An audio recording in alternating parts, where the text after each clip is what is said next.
Hello, দিনটা ছিল মহালয়া। সকালটা বেশ ভালোভাবেই শুরু হলো। আমি আর মা মিলে গেছিলাম সিদ্ধেশ্বরী কালী মন্দিরে পুজো দিতে, যেটা হচ্ছে হাওড়া ময়দানের কাছে। মন্দিরে আজ অতটা ভিড়ও ছিল না, তাই ভালোভাবেই মা আর আমি মিলে পুজো দিলাম। সকাল থেকে যেহেতু কিছু খাইনি, তাই পুজো দিয়ে আমরা গেছিলাম পরশুরামে। পরশুরামের কচুরি গোলাপজাম খেতে আমার ব্যাপক লাগে, মানে আমার আর মায়ের দুজনেরই।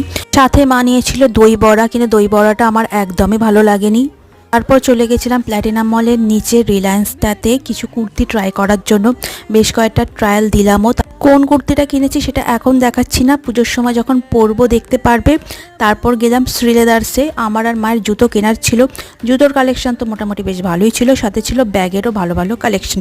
ব্যাগ কিনবো কি কিনবো না ভাবতে ভাবতে একটা ব্যাগও কিনে নিলাম। কি ব্যাগ আর কি জুতো কিনেছি সেটা নেক্সট ব্লগে শেয়ার করছি। আর এত গরম ছিল, লাস্টে লেবুর জল খেয়ে মা আর আমি মিলে টোটো করে ফিরলাম। এই ছিল আজকের মিনি ভ্লগ। ভালো লাগলে লাইক আর সাবস্ক্রাইব করে দিও।